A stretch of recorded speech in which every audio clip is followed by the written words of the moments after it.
প্রিয় ছাত্রছাত্রী, আজকের এই ভিডিওটি তোমাদের অনুরোধের ভিডিও।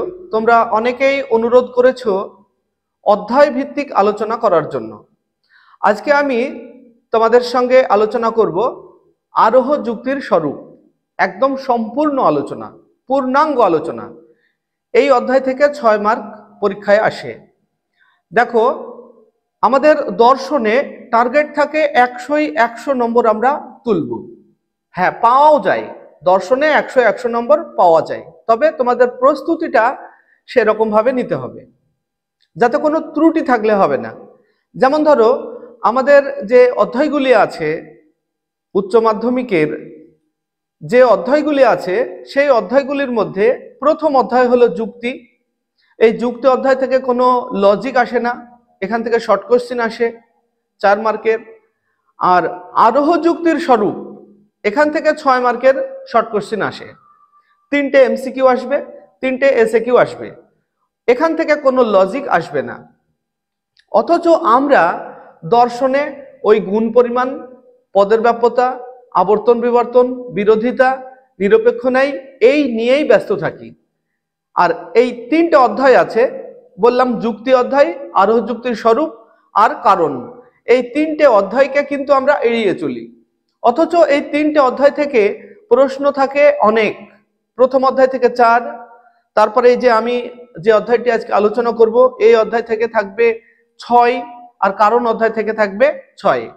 আমি কারণ অধ্যায় নিয়ে ইতিমধ্যে আলোচনা করেছি।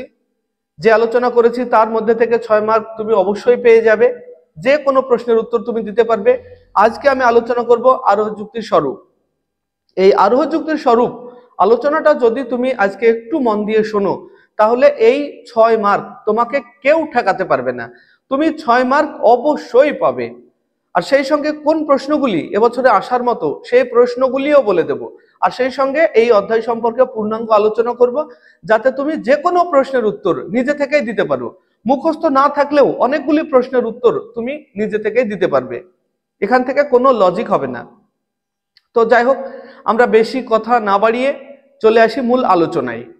আমাদের যুক্তির আজকের যে অধ্যায়ের নাম হলো কি, আরোহ যুক্তির স্বরূপ। এবার আমাদের প্রথমেই কিন্তু আরোহ যুক্তিটা কি এটা বুঝতে হবে। আরোহ যুক্তি মানে কি? আমাদের যে যুক্তি বিজ্ঞান, তাকে দুটো ভাগে ভাগ করা হয়েছে। আরোহ যুক্তিকে প্রথমে যুক্তি বিজ্ঞানকে দুটো ভাগে ভাগ করা হয়েছে। কি কি? অবরোহ যুক্তি আর আরোহ যুক্তি।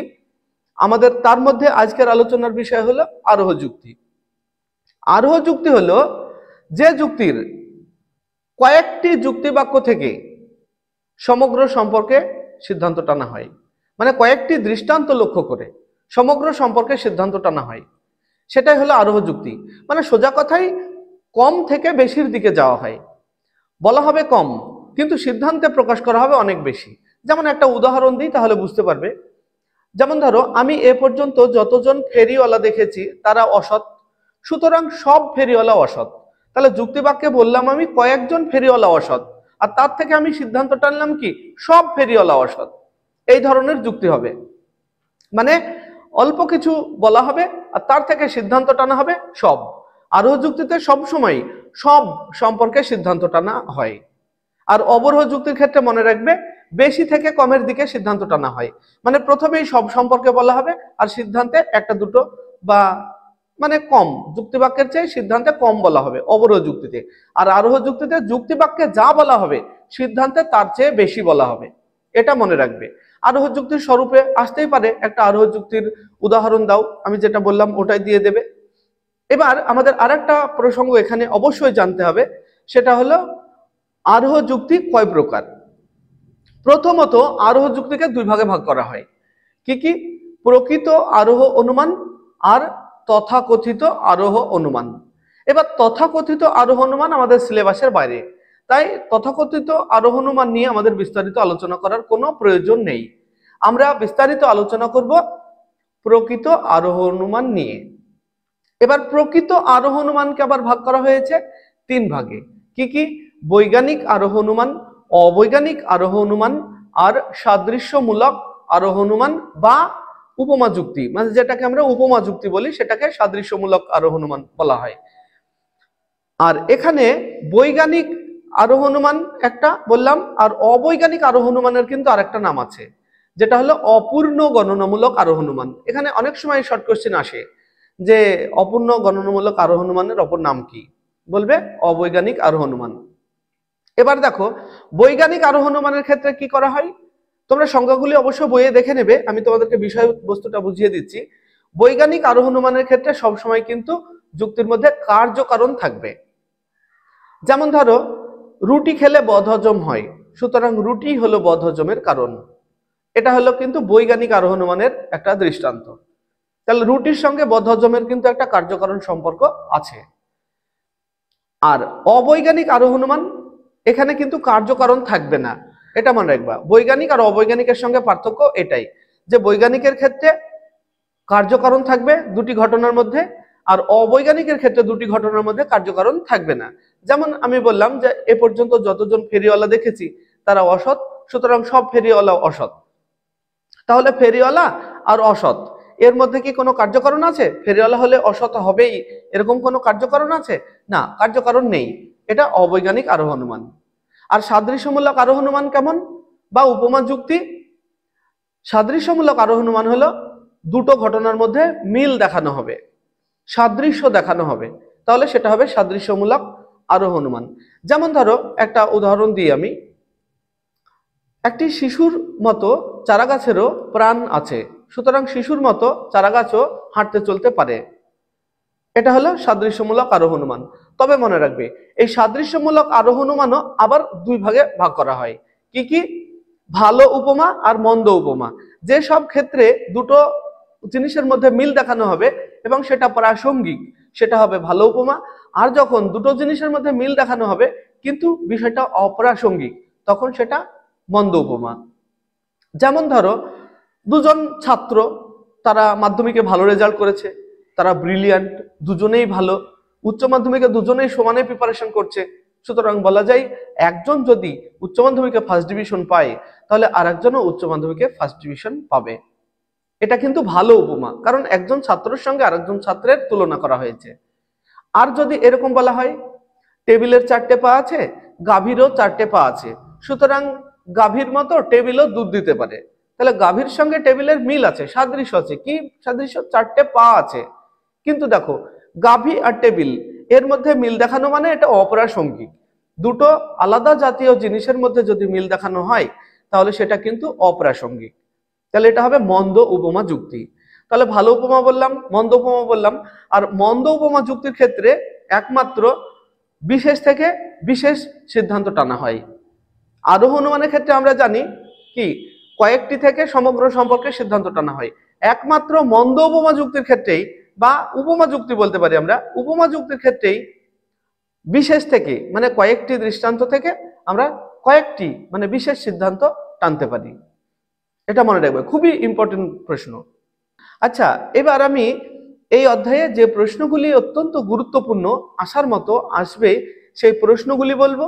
আর যদি কোনো সমস্যা তোমাদের থেকে থাকে তাহলে সেই সমস্যাগুলি নিয়ে সঙ্গে সঙ্গে প্রশ্নের সঙ্গে সঙ্গে আলোচনা করব। প্রশ্নগুলি তোমরা প্রয়োজনে নোটস করে নেবে।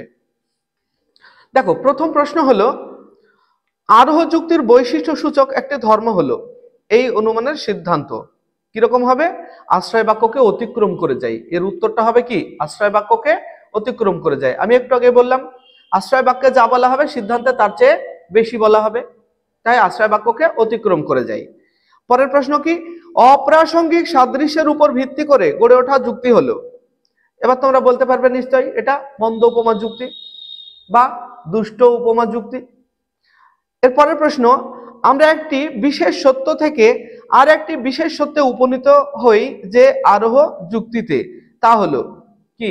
মন্দ উপমা। দেখো আমি যেটুকু আলোচনা করলাম এর মধ্যে থেকে এতগুলি প্রশ্ন কিন্তু তুমি নিজেই পেরে যাচ্ছ। পরের প্রশ্ন, আরোহ অনুমানের সমস্যাটি হলো, এটা মনে রাখবে, আরোহ অনুমানের সমস্যাটি হলো সামান্যীকরণ। পরের প্রশ্ন, আরোহ অনুমানের বস্তুগত ভিত্তি কি? দেখো এখানে কিন্তু আরোহ অনুমানের দুটো ভিত্তি আছে, একটা হলো বস্তুগত ভিত্তি আর একটা হলো আকারগত ভিত্তি। বস্তুগত ভিত্তি কি? পর্যবেক্ষণ ও পরীক্ষণ। আর আকারগত ভিত্তি হলো প্রকৃতির একরূপতা নীতি ও কার্যকারণ নিয়ম। এই দুটো ভিত্তি তুমি জেনে রাখবে, একটা অবশ্যই কমন পাবে। আচ্ছা, তাহলে আরেকবার বলি, আরোহ অনুমানের বস্তুগত ভিত্তি কি? বলবে পর্যবেক্ষণ ও পরীক্ষণ। এরপর সাদৃশ্য কোন অনুমানের ভিত্তি? উপমা যুক্তির। আবার বললাম একই প্রশ্ন, দেখো আমার ছোট্ট আলোচনার মধ্যে থেকে সব প্রশ্ন কমন চলে আসছে। এরপর আরোহ অনুমানের সর্বপ্রধান বৈশিষ্ট্য হলো কি? সামান্যীকরণ। সামান্যীকরণ বোঝো তো? সামান্যীকরণ মানে কি? কয়েকটি দেখে যদি সমগ্র সম্পর্কে আমরা সিদ্ধান্তটা নিই, সেটাই সামান্যীকরণ। মানে কি? বিশেষ থেকে সামান্য সিদ্ধান্ত প্রতিষ্ঠা করাই হলো সামান্যীকরণ। এরপর লৌকিক আরোহকে শিশু সুলভ অনুমান বলেছেন কে? বেকন। এটা মনে রাখবে, এটা খুবই ইম্পর্টেন্ট একটা শর্ট কোশ্চিন। এরপর অবৈজ্ঞানিক আরোহ অনুমানের সিদ্ধান্তটি কোন প্রকার বচন? সামান্য সংশ্লেষক বচন। সামান্য সংশ্লেষক মানে কি? সামান্য মানে সমগ্র, বারবার বলছি, আরোহ অনুমানের সিদ্ধান্ত মানেই কি? সামান্য সিদ্ধান্ত টানা হয়, মানে সমগ্র সম্পর্কে বলা হয়। আর সংশ্লেষক মানে কি? সত্য হতেও পারে, মিথ্যা হতেও পারে। একটা কথা মনে রাখবে, আরোহ অনুমানের সিদ্ধান্ত কখনোই সুনিশ্চিত হয় না। এটা অত্যন্ত গুরুত্বপূর্ণ প্রশ্ন।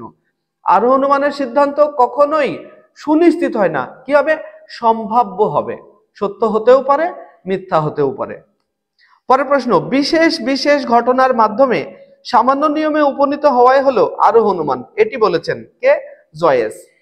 তাহলে এটা কে বলেছেন? জয়েস। কিন্তু এটা কি বলতো? উপমা যুক্তির ক্ষেত্রে প্রযোজ্য। পরের প্রশ্ন, আরোহ অনুমানের আকারগত ভিত্তি হলো? আরোহ অনুমান আকারগত বললাম, প্রকৃতির একরূপতা নীতি ও কার্যকারণ নিয়ম। এরপর অপসারণ, সংজ্ঞা প্রদান ইত্যাদি হলো কোন আরোহ অনুমানের অনুসৃত প্রক্রিয়া? এটা বৈজ্ঞানিক আরোহ অনুমানের ক্ষেত্রে। অবৈজ্ঞানিকে তো কার্যকারণ থাকে না।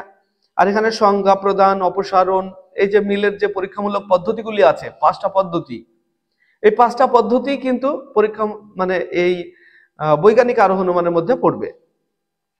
তাহলে সেখানে কি অপসারণ এর মানে যে সূত্র আছে, সেই সূত্রের উপরে ভিত্তি করেই আমাদের সেই 5টা পদ্ধতি আছে, মিলের 5টা পদ্ধতি। আচ্ছা, পরের প্রশ্ন, উপমা যুক্তির সিদ্ধান্তের সম্ভাব্যতার সবচেয়ে গুরুত্বপূর্ণ শর্ত হলো? তাহলে উপমা যুক্তির সিদ্ধান্তের সবচেয়ে গুরুত্বপূর্ণ শর্ত মানে সম্ভাব্যতার। সম্ভাব্যতা মানে কি? সত্য হবে কি মিথ্যা হবে, সুনিশ্চিত হবে, তার যে সম্ভাবনা, সেই সম্ভাবনার কথা বলা হচ্ছে। কার উপর নির্ভর করবে? সাদৃশ্যের সংখ্যার উপরে। সাদৃশ্যের সংখ্যা যত বাড়বে, সিদ্ধান্ত সত্য হওয়ার সম্ভাবনা তত বাড়বে। দেখা গেল কোনো একটা বিষয়ে আমি একটা সাদৃশ্য দেখালাম, তাহলে সিদ্ধান্ত সত্য হওয়ার সম্ভাবনা অনেকটাই কম। কিন্তু সাদৃশ্যের সংখ্যা যদি অনেক বেশি হয়, দুটো জিনিসের মধ্যে আমি 10 রকমের মিল দেখালাম, তাহলে তাদের মধ্যে কি সত্য হওয়ার সম্ভাবনা অনেক বেশি। তাই সাদৃশ্যের সংখ্যা যত বাড়বে, সিদ্ধান্তের সম্ভাব্যতা তত বাড়বে। এরপর আরোহ অনুমানে সামান্যীকরণের মাধ্যমে যে বচন প্রতিষ্ঠা করা হয় তা হলো সামান্য সংশ্লেষক। সব সময় সংশ্লেষক মানে কি? সত্য বা মিথ্যা হতে পারে। এই কটা বললাম, আশা করছি এই কটা পড়লেই যে কোনো ধরনের প্রশ্ন আসলে তোমরা পাবে। এরপর এসএ কিউ প্রশ্নগুলি কয়েকটি বলে দিই। এই প্রশ্নগুলির মধ্যে থেকেই আশা করছি তোমরা কমন পেয়ে যাবে। দেখো, এসএ কিউ গুলি রেডি করবে, মাত্র কয়েকটি বলে দেবো। সামান্যীকরণ বলতে কি বোঝো? এই প্রশ্নগুলি তোমরা বই থেকে পড়ে নেবে, সবার বইতেই আছে।